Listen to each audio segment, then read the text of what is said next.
Good morning and welcome to the Petro Matad Limited operational update. Throughout this recorded presentation, investors will be in listen-only mode. Questions are encouraged and they can be submitted at any time using the Q&A tab situated on the right-hand corner of your screen. Simply type in your questions and press send. The company may not be in a position to answer every question it receives during the meeting itself. However, the company can review all questions submitted today and publish responses where it is appropriate to do so. Before we begin, I would like to submit the following poll. And I would now like to hand you over to CEO Mike Buck. Good morning to you. Good morning and good day to everybody that's dialing in for this presentation. Thank you very much for your attendance. We really appreciate your interest. We got 4 members of the team with us today, myself and Jerry Smart, to deal with the oil side of the business, and we've got Zula and Enkbata from SunSteppe to deal with our renewable energy piece. And hopefully you can all see, if you're set up that way, you can see our presentation on the screen. So what we'd like to do is give you a bit of an operational update for 2025 and a look ahead for 2026. I'll kick off and then I'll hand over to the various members of the team for their bit. So a little bit of an update on the Mongolian oil industry. We'll deal with oil first of all. I think as you may be aware, the new government in Mongolia, which came in the middle part of 2024, has been prioritizing energy independence. It's not unique amongst countries around the world in that respect. But of course, Mongolia being landlocked between just 2 neighbors, Russia and China, has always had a dependency that it would really like to get away from. And that energy independence has been focusing most recently under the new government on the reinvigoration of the oil sector and on the renewable energy potential of the country. So we feel quite well placed, given that we've been active in the oil sector in Mongolia for as long as we have, and also the move we took back in 2020, 2021 to get involved in renewables, and that's moving very well, and we'll talk you through that as we go. So our usual production chart on the top right-hand side of this slide shows you Mongolia's daily crude production, and the red line at the top is what they need to fill the refinery that they're building. So as you can see, even at peak production back in 2015, they're falling short of that. And the government recognizes this and is very, very motivated to try and move things along. Hence, Petro Matad, having been stuck for a number of years, was able under the new government to get a lot of things sorted out very quickly and come on stream. And we'll talk you through what we're up to on our producing assets now. But as you can see, there's a big gap to fill here, and the government is very, very well aware of this and wants to prioritize bringing in new companies, making sure whoever's discovered oil gets it on stream. So we've got no obstacle when it comes to actually selling our crude. And once that refinery is finished, and I'll say a little bit about that in a moment, then we've got the potential for savings on trucking costs, etc. PetroChina operates 90% of this production. They're our neighbor, and they're cooperating with us in our production operations. And Mongolia's refined product consumption as a country is now in excess of 56,000 barrels a day of refined product. And at the moment, it's having to import all of those, which is why it's gone down the route of having a domestic refinery. But as I say, it does need the crude to fill it. So it's working hard on that. The refinery status, the latest published schedule was to have the refinery operational by 2028.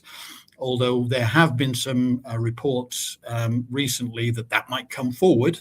If it does, it will be the first time that it's come forward. Usually it slips year on year, but they are saying 2027. I even saw somewhere that said 2026, but I doubt that very much.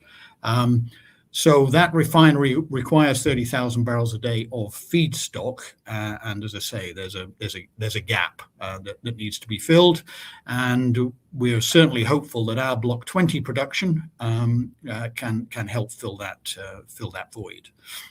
The pipeline, the picture at the bottom, it was taken during the summer of this year. The pipeline that is going to take the oil from the Block 19 and 21 fields that PetroChina operates just to the north of us to the refinery site, which is 550 kilometers away. That pipeline is now buried. I drove down the pipeline road the other day. It's basically all buried, and now they are working on the pumping stations. So the work on the pipeline has gone very, very quickly, and that should be finished, well, probably before the refinery is ready. But we are very much hoping that once that pipeline is in operation, that will offer us a much more cost-effective route to market than the current trucking operation, which takes our oil to the PetroChina facilities where it's processed and then 300 kilometers across the border into China for refining. Fair to say that PetroChina does do a very good job of trucking, and it is quite cost-effective. But we are very much hopeful that the pipeline route to the refinery will be a lot more environmentally friendly and a lot cheaper. I will now hand over to Jerry to talk you through the status of our operations at Heron and Gazelle in Block 20. Jerry. Thank you, Mike, and good morning, everybody. Good afternoon, wherever you are in the world. I'm Jerry Smart. I'm the technical and subsurface manager. So just a few slides on where we are, status of our activities in Block 20, and then a slide on our ambition for next year. In 2026. So we'll start with the Heron field.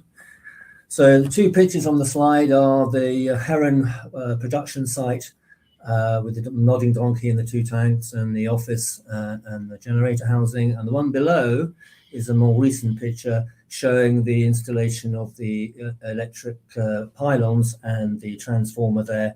And now I'm pleased to say that actually the Heron well site is fully electric powered, so that project has now completed, and I'll talk a little bit about that in a minute. In terms of production, we've exceeded about 70,000 barrels of production since we started in October last year. Pleasingly, the water cut is very low, still at less than 3%, and we've actually not seen any free water at all, in fact, to date. Currently, the well is delivering somewhere between 135 to 145 barrels a day. Very stable production, in line with some of the better wells that we know about in Block 19. So the well is actually performing pretty well, and it's actually producing to actually our forecast. So that's very pleasing.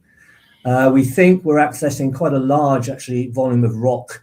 The frac that we did, the stimulation that we did, we think is accessing a little oil sand beneath the main upper sand that we didn't test originally, but we know from petrophysics is oil bearing. So I think the rock volume we're accessing is larger than just the sand we perforated. So that may be why the well has been quite stable, because it's accessing quite a large amount of rock.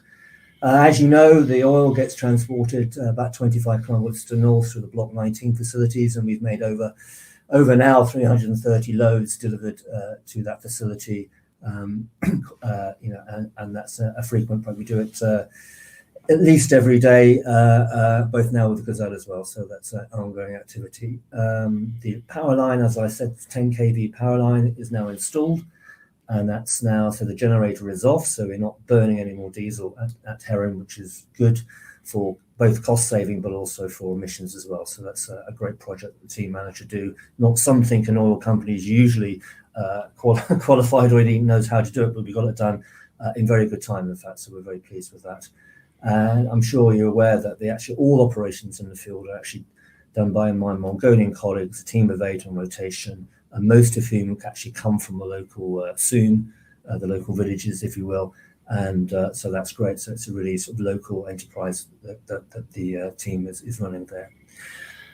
Heron 2, as you know, we got that well back into testing this year, and we've been trying to encourage it to flow at commercial rates, but it's not quite there yet. We have been mainly recovering actually some of the fluid that we originally put into the formation when we stimulated the well, and then when we did that acid job earlier this year. So we're still recovering the fluid from that, but also with a bit of oil as well. So there's oil in the reservoir, but I wonder if we suspect we got some kind of fluid bank around the wellbore that we have to diminish first before we can get 100% oil to come out, and then we might see we might see an improvement in the flow rate, but we'll see. Currently, the well is shut in for the winter. We couldn't keep going, in very cold temperatures with the off-taking facility that we had there. We'll measure the fluid level in the well during the winter to see how it's performing, and then we'll go back to it in the spring and have another go at it and see if we can encourage it to get to commercial rates. Or we might even do some other technologies in the well to encourage it, but we'll think about that over the winter months. Moving on to Gazelle. So this is a very pleasing success, actually. The top picture there is the Gazelle production site, just the one tank there, and you can see the truck offloading there at that time. And below the image is actually, you'd be pleased to know that we have a CCT coverage both at Heron and Gazelle, in fact, to monitoring what's going on there. Gazelle doesn't have a manned office, whereas Heron does, just 6 clicks away. So that's why we've got CCTV installed, so we can see, make sure everything's hunky-dory there during the day, night, and night time. So we went back to Gazelle and perforated and tested it. We started the well test sort of in early-ish October, and the well did very well initially, 8-meter zone across those two relatively thin sands, delivering about 400 barrels a day maximum rate really on tests. That's about all the kit could do, sort of thing. Crude is the same as Heron, quite nice, very high gravity API. It is waxy, just like Heron, so it's a very similar crude. No surprise there, it's the same source rock. And very quickly, by the end of October, the well was in production. So, less than 30 to 45 days took from the start of the mobilization of the test to actually getting the thing in production, which is a commendable job by the field team to get that done. You can see the beam pump there. Everything's working pretty well. We do have a little bit of water coming out now from this well, which we are optimizing the production to try and mitigate that. The well is quite down dip on the structure of Gazelle, so we're going to try and optimize production so we don't pull up water from the edge of the oil water contact, if you will. So we're still playing with that, so the rate is still being optimized. Just like Heron, the tanker goes to the facility in Block 19 and goes into the same basically input valve as Heron does, and goes through the same process and gets exported the same way.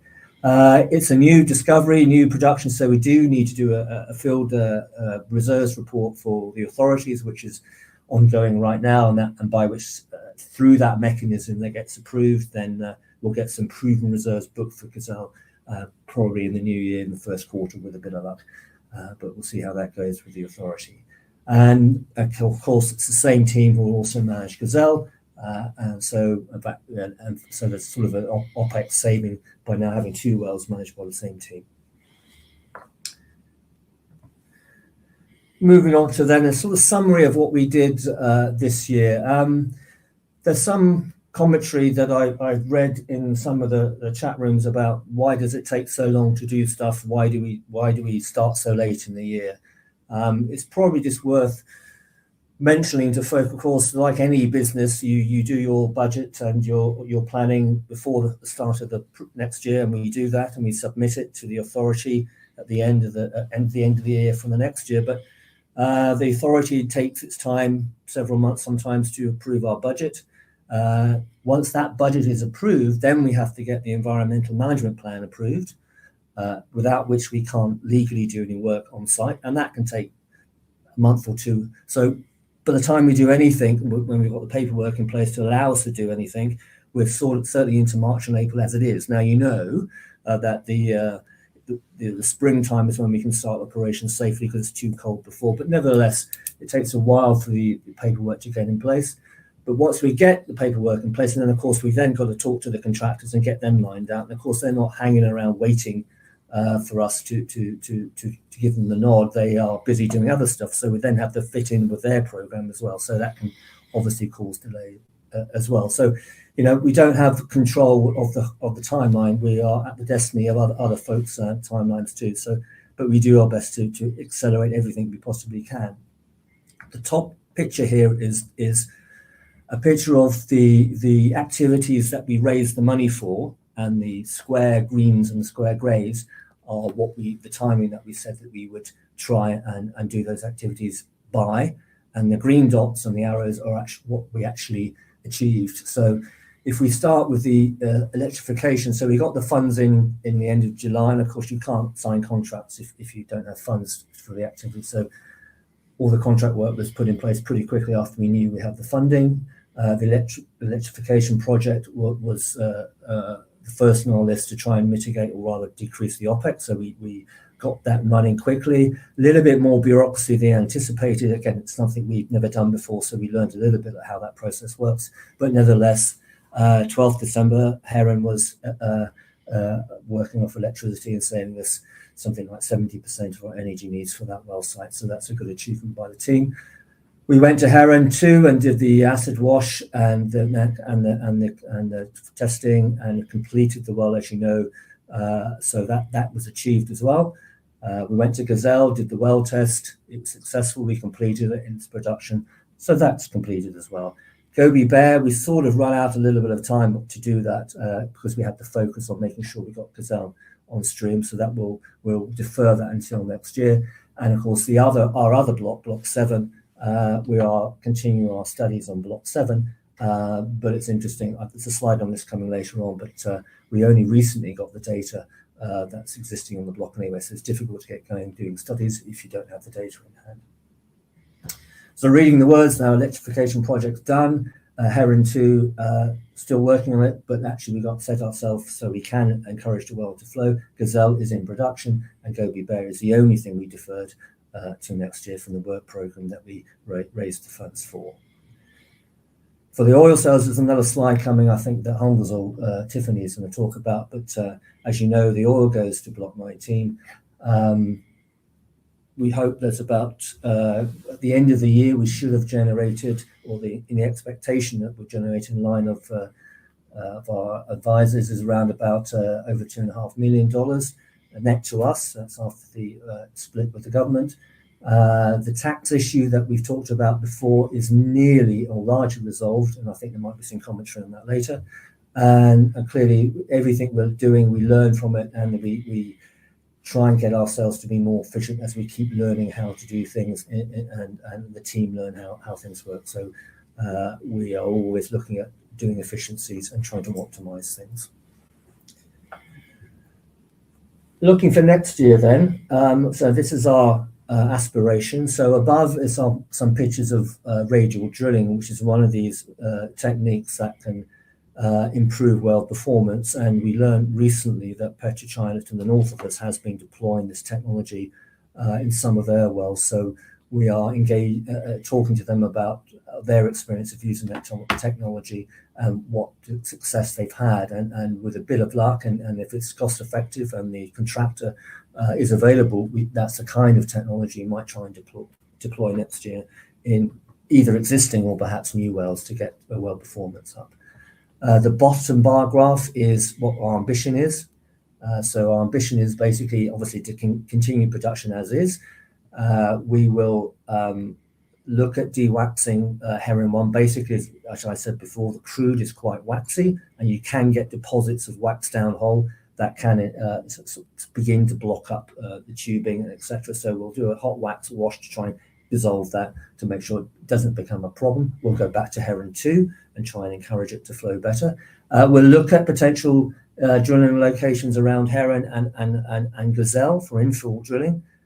We'll look at 3D seismic acquisition. As you know, half the block is covered by 2D, which is a little bit challenged in places. So it would be great to have modern 3D. The bit of 3D we have is getting on for 20 years old now. It's good, but clearly new acquisition will provide us with better fidelity data, to which you can do some of the more clever things now with seismic interpretation and geological interpretation of those data. So we look to do that. We'll look at maybe electrifying Gazelle as well to save on diesel costs. And we'll go back to Gobi Bear, and we'll continue our studies on Block 7 now, because all of that is obviously contingent on funding and things like the farm out discussions that are ongoing too. But that's the kind of program that we're going to put into our budget for the authority to get our environmental plan based on, so that we can actually do all of these things within the requirements of the law. So I think I've talked through the words on the slide to the left already. So I think I'll probably move on to the next one. And the next one is just the summary slide on Block 7. The top map there shows you in red outline where the block is in southern Mongolia. And the important thing for us and why we like the block is that you can see on the Chinese side of the borders lots of green color in the basins there. They're oil-bearing basins. And more importantly for us, they have oil in plays that so far do not or have not been discovered in Mongolia to date. So I'm talking about oil in older rocks in the lower Cretaceous, so in Permian or indeed Carboniferous rocks that are proven to be oil-bearing in China. The lower map is a gravity map. So simplistically, the reds are the highs and the greens and the blues are the basinal areas. So, and there's a big red dot in the middle there called JC1 well, and that is a well very close to the block boundary. And on the cross section, the bottom of the text, you can see where the JC1 well is, and a circle drawn around the bottom of that well. And that's a graphic showing that in that well there is oil shows in Permian sediments in that well, and that's the kind of play that we're hoping will extend into Block 7, and you can see the proximity is very close to our block. So now we've got approval to actually, with the exploration license awarded to us eventually in October, that allows us to physically go in and do activity in the block. We'll look to see whether we can do some field work and maybe scout out possible seismic acquisition, certainly those southern basins next door to the proven basins in China. So that's the excitement of the block. But clearly, it's not cheap to explore in quite remote parts of Mongolia. So clearly, we are seeking the partners and trying to farm this block out as well. And I think that's it for me. All right, Jerry, thank you very much. So here's a slide on the oil sales agreement. Actually, Gazelle and I drew straws to see who would present this, and I lost. So I'm presenting it. Because as you probably know, if you're readers of our RNSs, this has been a long-running argument with PetroChina about the agreement they signed back in April, and the fact that since then they've been withholding revenue that is not allowed under the contract, and that's been very, very frustrating. The issue there was PetroChina was scared of tax implications. They still signed the agreement, even though we talked to them endlessly about the tax implications, and then just started withholding. We've made some really good progress in the last few weeks, finally getting some traction and some momentum on the PetroChina side to move this forward. They have now accepted, based on what we've had from the tax authorities, all the stuff we've told them, that yes, there is no need for them to withhold, fearing that they'll get hit for tax. If the tax they're worried about is actually an obligation, which it isn't, it would be an obligation on us, not them, and we would pay it, but we won't have to because it's not required by law. Where we are now is we're down to the final conversation of the tax on the charges that they levy for handling our oil for us. And that's a standard industry thing. When somebody is processing and transporting your oil, it increases the amount of hassle they have, the amount of management they have to do. So we're being charged at cost for the processing and the trucking, and there's a small management fee on top of that, but obviously that is considered to be income. The way that they have contracted this, it makes it a little bit complicated. And so we are now trying to finalize with them exactly how to handle that. We may try and convince them to make changes to the way they contract their side of things for 2026 to actually make at least part of this problem go away and a saving for everybody. Whether they're free to do that, we're not sure. Obviously, PetroChina is a big organization, a state-owned enterprise, so they do have their rules and regulations that maybe a nimble producer like ourselves doesn't have the problem, but seemingly they do. Anyway, I'm really hoping that we will sort this out soon. PetroChina did seem enthusiastic to try and pay us the withheld amount before the end of the year, which we were very happy about, but we pointed out to them that their record so far on paying an invoice is about 6 weeks. when the contract they signed, where they put in it that they would pay within 3 weeks, they've been effectively 100% late as their best performance to date. So we're hoping to get this one resolved pretty soon, to be able to announce that it's resolved and then to receive the money, but it probably won't be until January or February. But it will be good to know that finally it is coming. So making progress on this. We try not to get too frustrated or in public, because at the moment the cooperation we're getting from PetroChina operationally is very good. They seem very happy to be receiving our oil. Most of the tankers that arrive at their facilities are tankers largely full of water with a little bit of oil, because their wells have now been on stream for many years, and the water cut is going up dramatically. They like getting the dry oil from Block 20. It's quite a good advertisement for Block 20 as well. So they are keen to keep receiving, and they are offering us all manner of operational cooperation. The financial cooperation has been a bit harder to get, but we think we're getting there. So that one is still a work in progress, but I'm pretty hopeful of a solution pretty soon. So what I'll do now is I'll hand over to Zula and Enkbata to talk you through an update on SunSteppe Renewable Energy, which is our joint venture that is looking at the massive renewable potential in Mongolia. So Zula, over to you. Good evening, everyone. I'm pleased to update you on the status of SunSteppe renewable energy activities for the past 1 year. Since forming the joint venture with Petro Matad, SRE has worked hard to ensure alignment with Mongolia's energy policy 2050 and energy vision 2050, which is a policy roadmap till 2050, and various state policies and energy sector. So these are phased out in mainly 3 pathways, which is first is energy security, independence, and then regional integration and climate neutrality. So this is first, I would like to explain from 2025 to 2030, Mongolia's priority is to fully support domestic energy independence and energy demand. So these are coming through expanded generation capacity, grid reliability, and rapid growth in renewable energy, particularly in solar and wind. So this phase focuses on the overall energy independence for Mongolia, right? So, and then the next phase, which is in Mongolia's energy strategy, is from 2030 till 2040.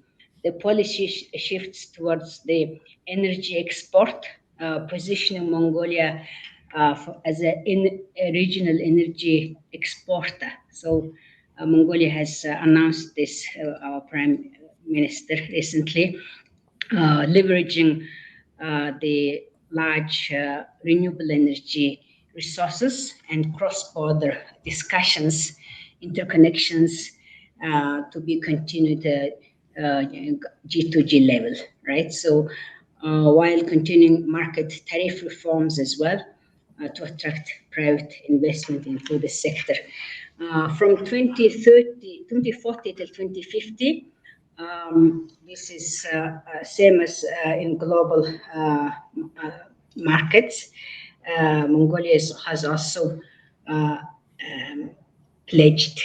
aimed to achieve net zero in the energy sector. So transitioning widely from the coal dependency into the clean and low carbon energy mix, supported by the technologies, energy storage, and just energy frameworks, which is happening globally.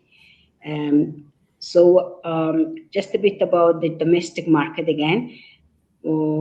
Mongolia's domestic market is considered small by local standards due to the low population. However, the energy capacity is the demand is growing fast due to the mining expansion. Currently, as of 2025, the energy demand is 1.8 gigawatts. So this is expected to grow by double to 3.5 gigawatts by in the next 5 years. So as such, majority of this demand will need to be supplied by renewable energy. Isri is well positioned to participate and join this supply of renewable energy demand domestically. Meanwhile, as I already mentioned, the sector has huge potential for the energy export. So these are potentially targeting Mongolia's largest energy demand neighbor, the massive Chinese energy needs. So whilst it will take a bit of time to mature, this will need to, in parallel, the G2G discussions between the governments, Mongolia and China, needs to be matured. However, we have seen that major Chinese and international investors already preparing, counting on the G2G discussions. So ISRI is also well positioned to participate in this larger energy export initiatives. Next slide, please. Since ISRI is formed in first quarter of 2023, we have been working on 4 major projects. I have already explained the government policy. So ISRI is well positioned to. It's actually an optimal time for ISRI to participate and join this government support in renewable energy. Locally, we operate with 6 on-ground staffs, all experienced in the energy sector over 20 years and continuously engaging with regulators, off-takers, and financiers. Staff are all Mongolian and all experienced in domestic and international experiences. So the JV has currently 4 advanced projects in our portfolio, and I will now summarize very shortly this. Then our Chief Technical Officer, Ing Patr, will go through the most recent progress of this project.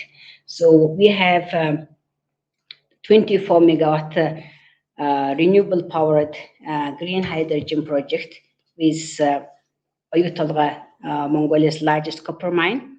We have exclusivity with Oyu-Tolgoi government MOUs, all with a very strong support from the government. Feasibility studies are done at the international standards and grant funding already in place. This will be Mongolia's first green hydrogen pilot project and to be expanded in the next phases. We also have the battery storage 50 megawatt at Chur. Feasibility studies also has been approved. This is now being upscaled to align with government proposal for 100 megawatt battery storage at this location. So we are now to participate for the upscaled larger bid. We have partnered with battery storage company ZTT, a contractor who actually built Mongolia's first utility scale battery storage, which is in operation. So this is a very experienced partner we already have.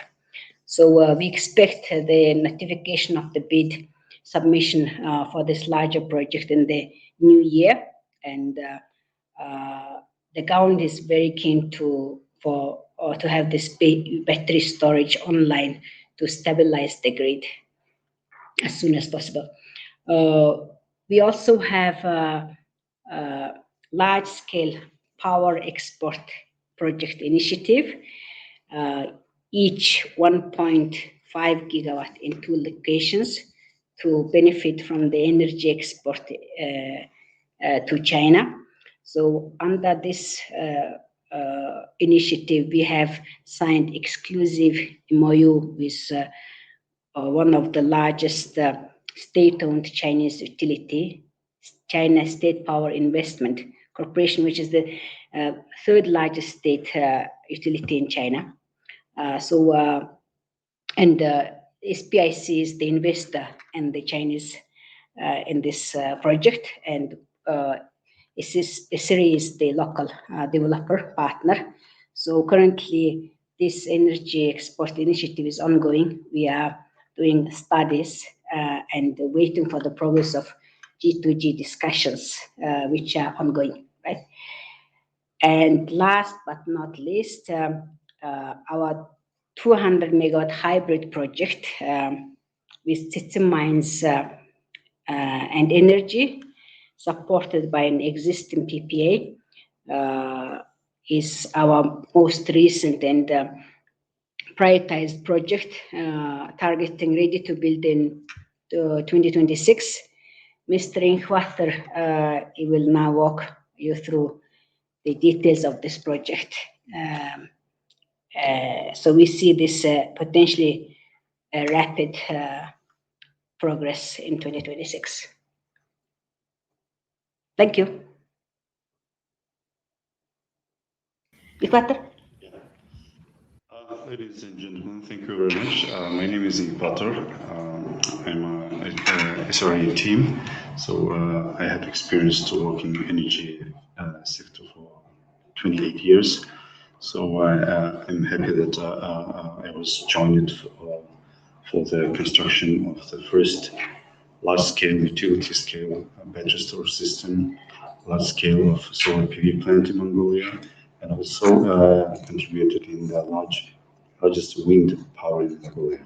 So it's my pleasure to present that we, as Dola has mentioned before, that we are working with Tsitsi Mines and Energy. We are developing the hybrid energy system in Mongolia. It's very unique because it will be the first big scale of the hybrid energy system, which combining of the solar, wind, and battery storage system. And the most unique is it will be operating in the well infrastructured area and adjacent to the existing power plant, which is now operating in the grid. So the power plant capacity is will be total capacity of the power plant is 600 megawatt. For our hybrid system, we phase it in 2 phases. The first phase will be containing 100 megawatt of the solar with 40 megawatt of the battery storage system, which will be commenced in Q3 of 2027. For the phase 2, we are planning to add 100 megawatt of the wind with 40 megawatt of the battery storage system to be commenced in the Q4 of 2028. As you can see on this page, you can see the power plant. So this is the Richard power plant, which is operating. Just in the north side is the coal mine, which is based on this, which the power plant is operating from using the coal of this mine. And we are planning to deploy this first phase in the west of the power plant, which in the land is secured. It will be projected in the existing land of utilized by Mongolian energy, and also the wind power system will be located in adjacent to the solar PV plant. Just one, please. Let me switch to the next. So, as Mongolia, just for information, that Mongolia is very rich with solar and wind energy, especially as per the study of the NREL. They have estimated that the reserve of PV capacity is 2.2 terawatt. For the wind, we have 1.1 terawatt of the wind resources to be utilized. So we are, in terms of the position of our project, it's very good in terms of the solar resources and wind resources. Very recently, we have deployed the wind mast. So we have installed 120 meter of the wind mast for investigation of the wind resources. So in terms of the solar PV plant, in terms of the solar PV plant, the first part of the project will be, it's secured with the study land, and necessary grid study also been done, and especially for the technical and commercial study is completed, and grid study also completed.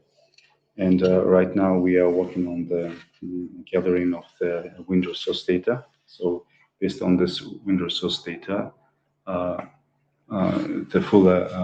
next second phase study will be done. So as informed before, and this will be the first big scale of utility scale of the solar wind battery storage project in Mongolia.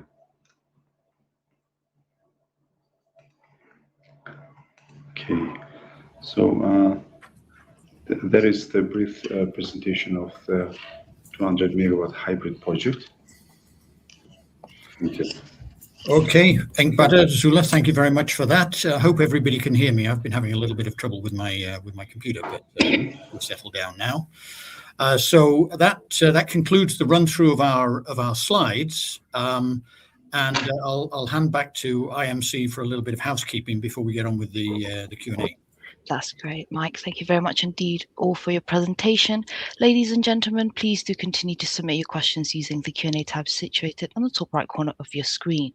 While the company take a few moments to review those questions submitted today, I would like to remind you that a recording of this presentation, along with a copy of the slides and the published Q&A, can be accessed via our investor dashboard. Mike, at this point, if I may now hand back to you to take us through the Q&A session, read out the questions where appropriate, and I'll pick up from you at the end. Thank you.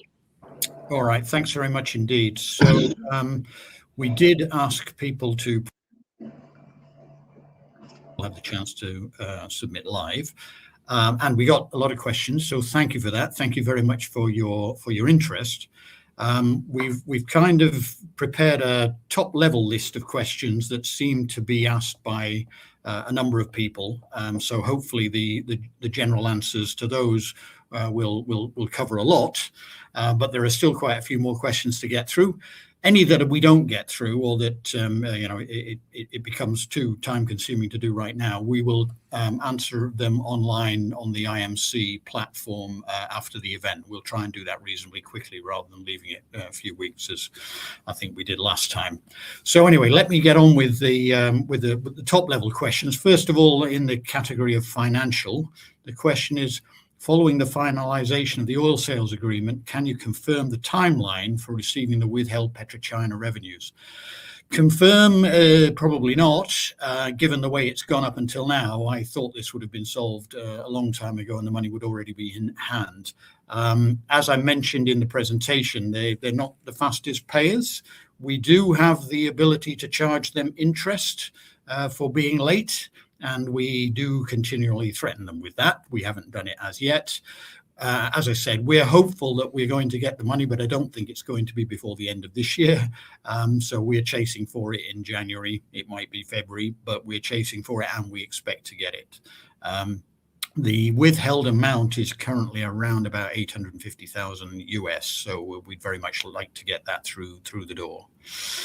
Next question, based on the new Heron 1 and Gazelle 1 production levels, will Petro Matad be fully self-funding for operational expenditure in 2026 without the need for further equity raises? Well, we're in the happy position finally to be a producing company with a decent amount of revenue coming through the door that pays for the company to exist and generates a little bit of free cash flow on top of that. Not as much as we'd like, not as much as we want to be able to be very, very active in 2026, which is why we're focusing on a farm out program. As Jerry showed you, we've got aspirations to do quite a lot of work in 2026. We would prefer to do that with somebody else's money and not by going back to shareholders to get it. So we don't have any plans for an equity raise, and we are in the position where, with revenue generating, with revenue being generated, you know, we can cover the costs of the company, and we're happy with that position at the moment. But we don't want to be a company that just exists. We want to be doing work. So we're pushing that farm out very hard. We've had a lot of questions about the farm out. There wasn't much in the presentation itself, but I will go through some questions in a moment and hopefully answer as many of those as I can.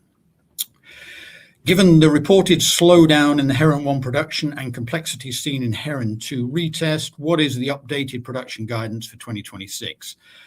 We haven't issued any production guidance yet. Heron 1, as Jerry said, is pretty much in line with our forecast now and pretty much in line with what we've seen in some of the better wells in Block 19 to the north. So I think we should be able to produce a decent forecast for Heron 1 for 2026 that we can stand behind.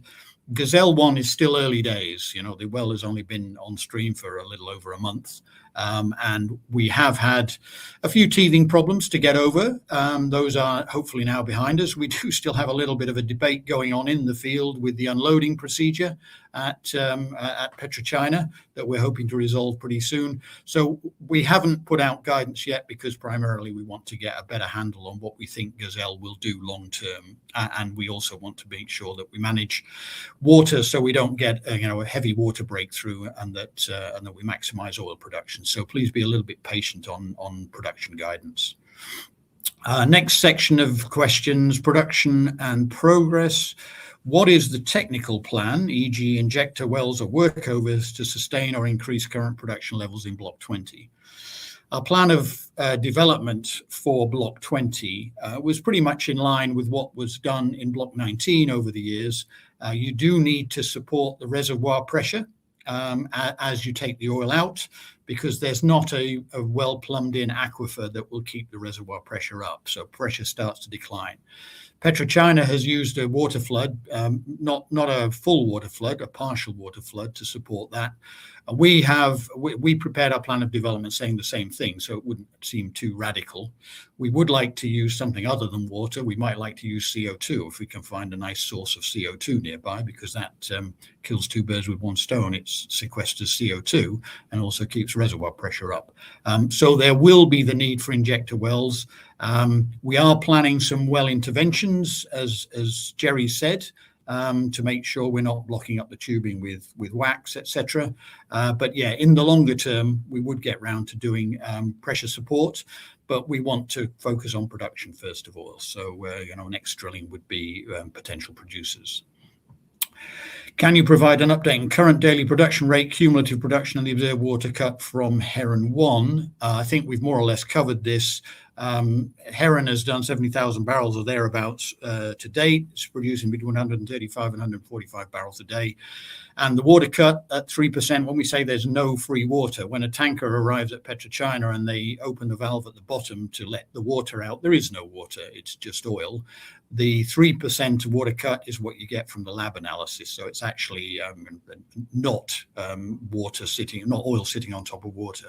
And we're very happy that that's still the situation after 14 months of production. When is the company scheduled to publish the next competent persons report? We haven't updated our CPR since the one we did to get us the exploitation license. We thought about doing one as a result of getting Gazelle on stream. We don't want to spend money unnecessarily, though. We don't think that that well came in particularly in any way different from the forecast. So we're looking at that at the moment. When we did do the exploitation license application, a competent persons report was required. We're not sure that an update will be done, but at some stage, I think we will look at doing that. Oh, sorry, I just ended up pressing all the way to the bottom of my document, which wasn't the most sensible thing to do. Next one, farm out and development. Can you provide a clear time frame for concluding the Block 20 farm out agreement? Now, as we have reported, we received a proposal from one of our counterparties. They then wanted to do a field visit, which we did. It's an unusual time of year to do it, the first week of December, but we did it. That went well. We are now finalizing, I hope, the technical commercial Q&A with them. We've given them feedback on the proposal they made, and the ball is in their court. We hope that they come back quickly. Up until now, it's been a little bit slower moving than we wanted, but we're hoping that we have endeavored to answer all the questions they've had. Obviously, beauty is in the eye of the beholder, and the timing is really up to them. But we have pointed out that at the moment they're first in a queue of currently 3, and they shouldn't want to lose that first place position, so they need to get on with it. So we are encouraging to move forward. I can't really give too much in the way of a clear timeline for concluding. We're pushing for as soon as possible because we'd like to make sure that the 2026 operational window has lots of activity in it, and it's financed by the farming partner. If the current party you're negotiating with declines, what alternative plans and what is the associated budget for 2026 drilling season to ensure development continues? Yeah, so we have we have 3 parties involved. I think another question has been asked somewhere, are they the same 3 as previously? One of the 3 previous dropped out, but is replaced by somebody else. So we're still talking to 3 people. The one that have made the proposal are the furthest forward. If we were not to conclude a deal with them, we would be hopeful that one of the other 2 or other people that we are approaching would follow in behind. We have the financial resources to do a little bit like we did in 2025, some lower cost activity, well test activity, workover activity that could support production levels. And we would look at that as a base case in the first place, so that we can continue the farm out negotiations in the background. So we're the first party to decline. We wouldn't give up on the idea at all, because I think that's going to be key. Next series of questions are on SunSteppe.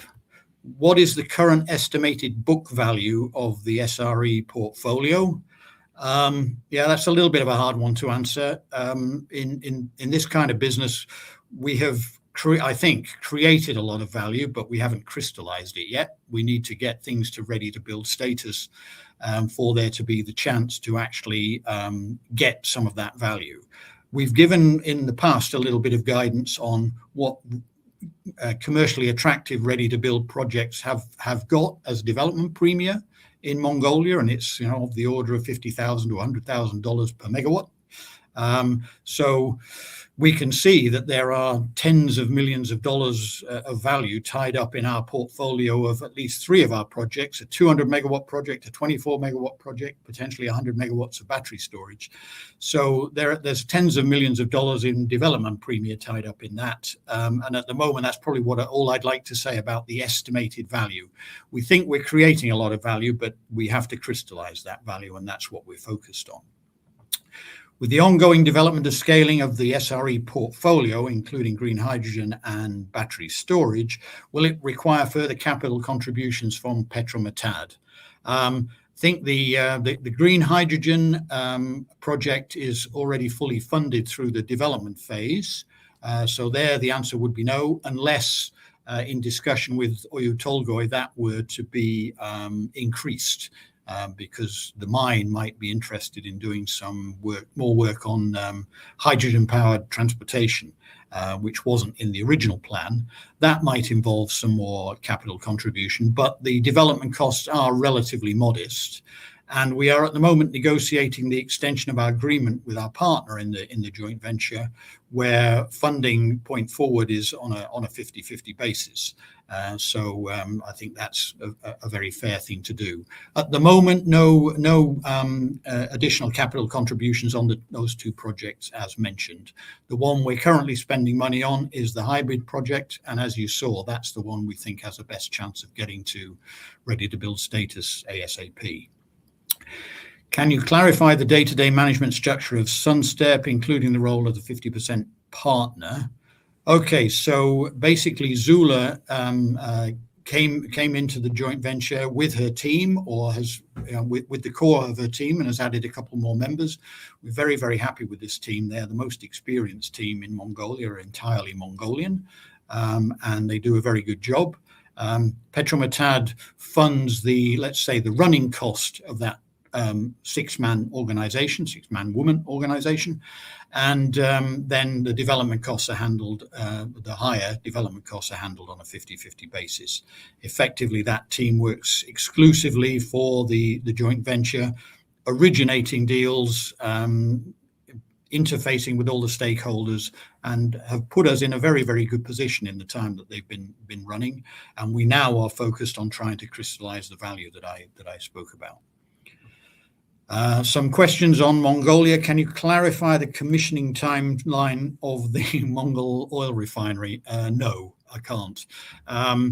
It has always seemed to, every time they issue a new schedule, it's always been a delay. Until recently, they've talked about bringing it a bit forward. I know that the regulator is currently looking for the potential of importation of crude if there isn't enough crude to fill the refinery on day one. That's tricky. They're not going to get that from China. They might be able to get it from Russia, but Russia is using all of its resources at the moment for other purposes. So it's a very, very high profile project, and they have committed to be on stream by 2028. And hopefully the reports of bringing it forward can be relied upon, but we can't really give much in the way of clarity ourselves. Can you confirm the status of Aqua Power as a likely partner in multi-gigawatt export strategy for SunSteppe? Yes, Aqua Power is a big player, and you will have seen news reports that they came to Mongolia back in September, I think it was. And SunSteppe, through Zula and her team, were very heavily involved with that visit, helped to set it up. We hosted them at various things. They'd be a very, very good partner to have. Obviously, they're Saudi-based, and there are some discussions we know going on between the Saudi government and the Mongolian government about renewable power. Aqua would be a great partner to have. We currently don't have anything signed with them, but we think the team has put us in a very, very good position that should they decide to follow up on their chairman's very, very bullish statements and get involved, then we are in a very, very good position to get involved with them. And finally, on the high-graded questions, we've had some about online abuse on the chat boards and potential share price manipulation. On the share price manipulation, that's been kind of a theme for over a year now. One of the questions here says there's been a concerted effort since September of last year to massively talk down the company and its share price. Why, and hence why investors have been in touch with regard to suspected manipulation, and is asking for the company to report this to the FCA and to try and get the lies and abuse that's being spouted regards Petro Matad sorted out and cleared up, looking for us to support long-term investors in this. The other question related to this, there have been ongoing complaints regarding harassment, and we've received some directly from shareholders, and yeah, this is pretty horrible, pretty toxic stuff. We are working right now with our advisors, with FTI, our PR consultants, and with our Nomad and our joint broker to look at what we can do, looking at what other companies can do, because we can't just let this pass. We do want to, we would certainly like to see how this can be cleared up and removed. The conversations we've had with advisors in the past about share price manipulation, the usual answer we get to that is they see no sign of it. But yeah, I share the frustration. It seems that, you know, getting on stream didn't do our share price much good, when prior to getting on stream we had quite a bit of volatility, but quite a few upward spikes, and obviously those are the things that we like to see, and once we get an upward spike we like to maintain it and increase on it. So we're working on that. At the moment I'm not sure what we can do, but it's not something we're ignoring, so please take that as a positive response from the company at least. I've got a number of other questions here now that I will I'll go through a few of them. I can see we're already in an hour into the presentation, so I don't want to use up everybody's lives here. But just a few more questions on the farm out. Okay, that one's about timing. I've already answered that one, and that one about the number of interested parties. Likewise, somebody asks here, what ballpark percentage split are we looking at? The proposal we've had made so far is for a non-operated participation, so you can assume that that's less than 50%. How confident are we? And that makes sense because Petro Matad is the obvious operator for this project, unless it was somebody that was already very active in Mongolia. How confident are we of securing a farm out partner? Well, it's nice to have received a proposal, and we're pleased with the positive responses we've seen. From the point of view of confidence, it's always in the eye of the beholder there. So we're pushing hard and doing all we can to land this, because I think this is going to be an important thing if we can get it sorted. Are SunSteppe in the picture as a potential farm-in? No, we have spoken to SunSteppe over the years, but they're not. They're happy with what they've got, seemingly. Have we received any interest in a takeover of Petro Matad? No, we haven't. Would we consider such a thing? Well, if the price is right, maybe we would, but at the moment there haven't been any, so that's not something we've had to address. Let's see. Is the Mongolian government aware of potential farming partner, and would PetroChina still be happy to take the oil if they are not the partner? We have made the government aware of what we're doing. Up to a 1/3 farm out, we don't actually need a government approval. Above that, in theory, we do. But we don't want to surprise the Mongolian government at all. We take the view that the regulator needs to know what's going on and needs to have news, whether it's good or bad. So we don't like to surprise them either way. So yes, we have made them aware of what we're doing. Petro Matad did actually do a farm out of its Block 4 and 5 acreage back in 2014 or thereabouts. That was quite a slow process because it was the first time it had been tried. The regulator is now a lot more sophisticated than then, and they recognize that the idea of a farm-in is to accelerate a development that is in the best interests of not just the foreign partners, but also the government. So we think they're well on board. Somebody asking here, are there any intermediaries involved in the conversations we are having with the current the partner that has submitted a proposal? No, there are no intermediaries involved. Would the company consider part of any possible upfront farm out payment be dispersed to shareholders on a time frame eligibility basis? Obviously, it's always something I think about, of returning money to shareholders whenever we can, but we're never cash rich, and we do actually want to do work. So we've asked farminees to focus their efforts on putting money up to do work on the block, to allow us to generate news flow, to drill wells, to get oil out of the ground. So that's our focus, but never say never. How advanced is this process? I think I've covered that one. Can we provide an update on the planned timeline for drilling on Block 7 next year? We don't plan to drill on Block 7 next year. I'd like to get moving quickly. We'd like to do it with a partner, and we're focused on partners from just across the border who seem to have a good appetite for drilling in that geology, and it extends across our borders. So we're looking forward to that. We've had a few more questions on operations. I think most of them we've already answered, but we will deal with the ones that perhaps we have not. As I say, we'll post those online. And just leafing down, I think there were a couple more on overall strategy that I wanted to address.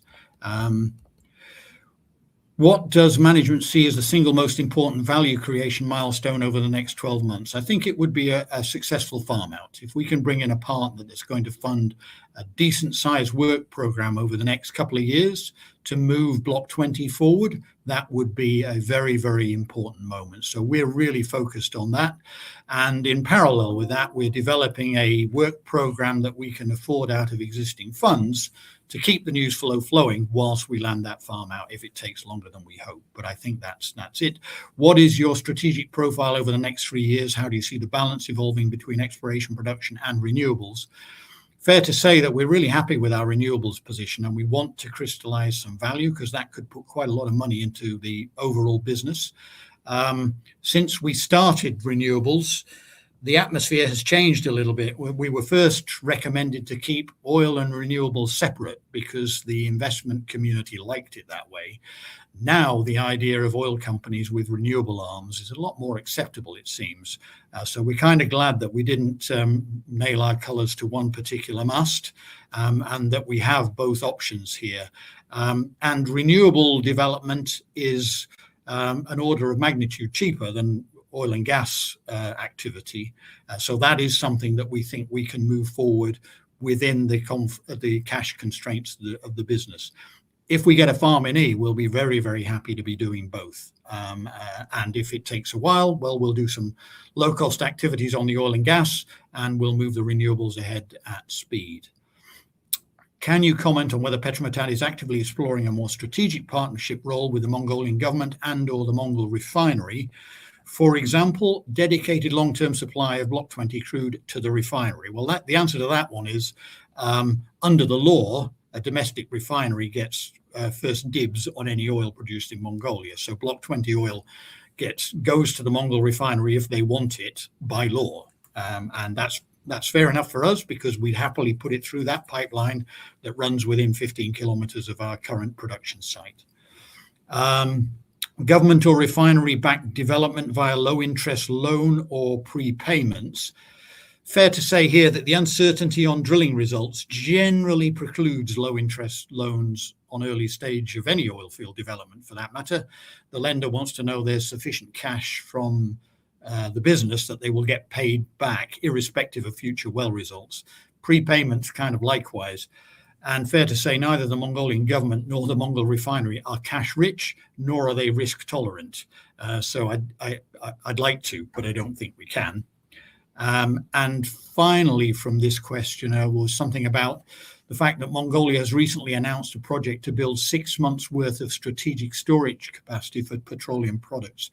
You may have read online that Mongolia is suffering from fuel shortages at the moment, and obviously it's shatteringly cold there right now.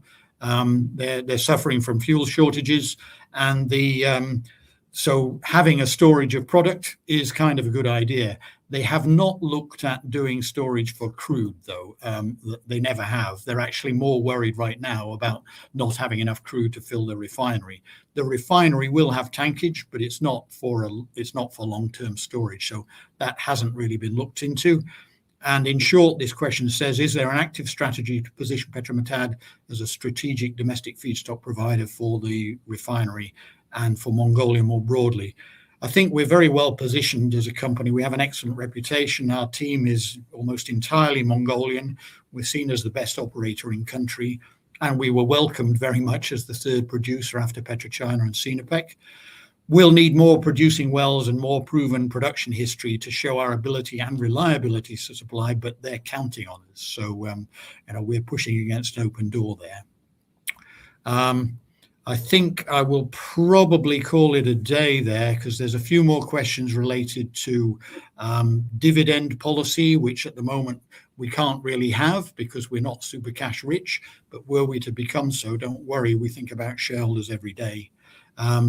And then a couple of miscellaneous ones, one specifically for me here.